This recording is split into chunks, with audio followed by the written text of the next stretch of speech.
Okay, you might know what that was. A little bit of Santana, Black Magic Woman, beginning solo, and modified because when you've been playing solos for a long time, over and over again, you just get tired of it, and you kind of want to do your own thing. So you can learn it verbatim, for people that want to hear exactly the same note all the time. But if you go hear Santana, I am certain that he's going to be deviating at times solos that you might have been, familiar with that you think you should hear. They're just tired of playing it the same way over and over again. So today, for all the up-and-coming rock stars, we are going to get into other chords. Okay, so we've been talking about 1, 4, 5. We've been talking about A, D, and E, major, dominant 7, and minor. Okay. And I'm hoping that you've absorbed it. I'm hoping you're looking at all of my videos to get, basic training. So we're going to just start moving forward, with the other chords that you need to know in the major family, the dominant 7 family, and the minor family. We're going to skip B today because B is a little different.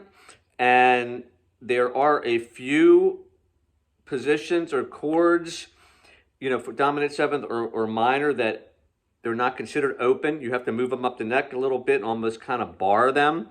And we will talk about bar chords and moving the positions that are open up the fretboard to turn into different chords, that that you can play down open, but you can also play them and bar them. And we'll talk about that soon. So we're going to skip B and we're going to go to C. Okay? So C, first note, and remember you're going through the chromatic scale, so you should be starting to learn all the notes on every single string, okay? The C is the 2nd string from the top, or the A string on the 3rd fret is a C note, okay? Then we want to pick up on the 2nd fret, 3rd string from the top, which is the D string, is the E note. And then we're going to play the G, the 4th string from the top, open. And the 3rd string that we need, or the 3rd note that we need, is the C that's down here also, meaning that we are repeating C's, and we've talked about that before. A lot of the open chords and a lot of the chords in general, if you're using all 6 strings, you're going to be playing the same note sometimes twice, okay? Now remember, like we talked before, you want to always kind of let that root note be the first note people hear. So you're going to pretty much skip the E string because that's not going to sound like a C. Listen. Not supposed to sound like that, okay? It's supposed to sound like this. With that root C being first, okay? And then you can play all the other 5 strings from, and just, kind of what you can do is mute. Sometimes we'll get into that, but you can put your thumb over that E string. So you actually are strumming all 6 strings, but you're not hearing that E note that will take away, from the way the chord is supposed to sound. To move to the dominant 7, we're basically just putting our little finger here on the 3rd fret, 4th string from the top, which is the G string. And because the 7th of the scale is a B, and to get the dominant 7 sound, you need to flat that B to B flat. So that's where we're at right here, okay, with B flat. And when we hit all the first 3 strings we did, or positions, for the C chord, and you put that B flat in there, you're going to hear the difference. Again, I'm not hitting this E. You want to muffle that, or you just want to start playing from the 2nd string from the top, or that C note. Hear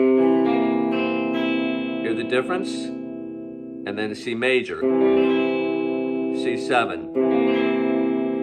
Now the C minor is one of these ones that's a little tricky. I've never really done the configuration down here and utilized it. You can come up with the 3 notes you need for C minor, which is the C and the D sharp and the G in a position down here, but it really is kind of hard to play and it doesn't sound that great. So what we're going to do is, we've taught you how to play the A minor. This is going to be the first lesson in how we move these open positions up the neck. We're going to try and play it, though, with these 3 fingers instead of these 3. Because if you play it with the A minor with these 3 fingers, then you can move the whole thing up here to the 4th fret. And then you're going to put your finger that's available, your index finger, on the G note, okay, which you need for to complete the C minor. And so here we go. And this is kind of like a bar chord, but not utilizing every note that we can use for the bar chord of C minor. We'll get into that again at another time. You can play these bottom 4 strings, or you can actually pick up the C here, and this is what we're going to get into as a bar chord. But right now I'm just going to go with the 4 strings, and I'm actually muffling the top 2 strings with my thumb. So I can strum all 6 strings, but you're not going to hear the E and the A, the top 2 strings. You're only going to hear the bottom 4. So listen to the difference. C major, C7,